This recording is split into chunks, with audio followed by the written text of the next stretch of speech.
அஸ்ஸலாமு அலைக்கும். Welcome back to Rasheeda's hobbies. Friends எல்லோரும் எப்படி இருக்கீங்க? நல்லா இருக்கீங்களா? இன்றைக்கி ரொம்ப ஈஸியாக செய்யக்கூடிய ஜீரா ரைஸ் ரெசிபி தாங்க பார்க்க போகிறோம். இந்த சீரக சாதத்துக்கு உருளைக்கிழங்கு குடமிளகா கிரேவி ரொம்ப அருமையாக இருக்குங்க. இந்த உருளைக்கிழங்கு குடமிளகா கிரேவியை எப்படி செய்கிறதுன்னு ஒரு வீடியோவாக என்னோடய சேனலில் ஏற்கனவே அப்லோட் பண்ணிட்டேங்க. அந்த கிரேவியோட வீடியோ லிங்க்கை கீழே டிஸ்கிரிப்ஷன் பாக்ஸ்லேயும் மேலே ஐ பட்டன்லேயும் கொடுக்குறேங்க. கடைசியில் எண்டு ஸ்க்ரீன்லேயும் கொடுக்குறேன்.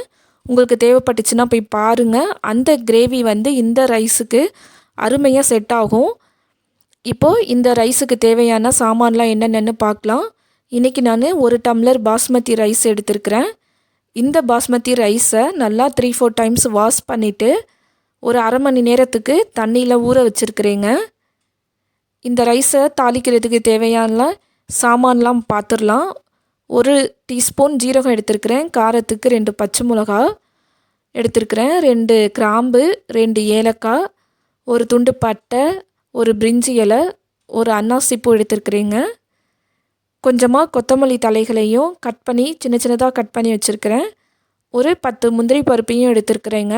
இப்போ இதை செய்ய ஆரம்பிச்சிடலாம். அடுப்பை பற்ற வச்சு ஒரு குக்கரில் 2 டேபிள் ஸ்பூன் எண்ணெய் ஊற்றிக்கிறேங்க. எண்ணெய் சேர்த்ததுக்கு அப்புறமா நெய் சேர்த்துக்கலாம். 2 டேபிள் ஸ்பூன் நெய் சேர்த்துருக்குறேங்க.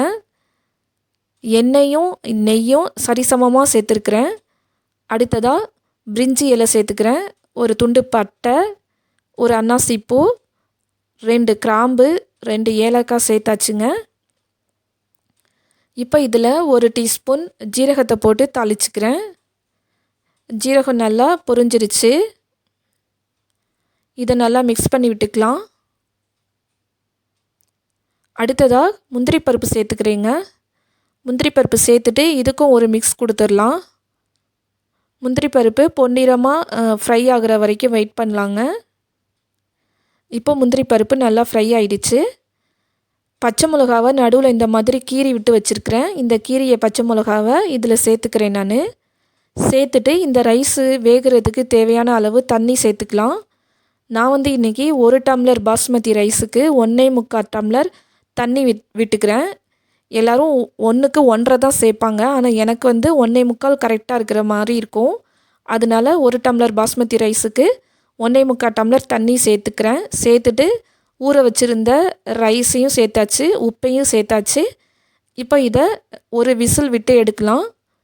குக்கரை மூடி நல்லா ஒரு விசில் விட்டுக்கிறேங்க. இப்போ ஒரு விசில் வந்துருச்சு. இப்போ இதை திறந்து காட்டுறேன் நான் உங்களுக்கு. பாருங்கள், ரைஸு ரொம்ப சூப்பராக வெந்து வந்துருச்சு.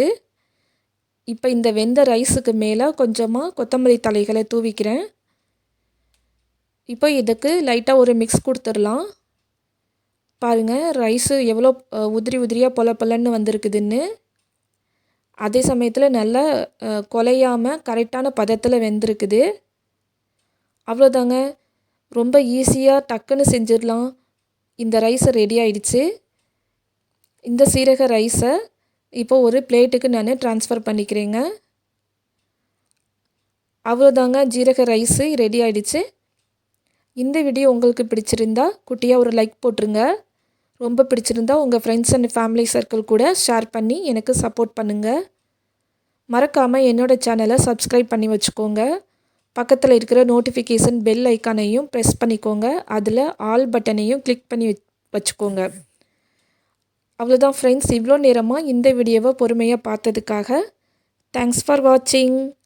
Bye friends.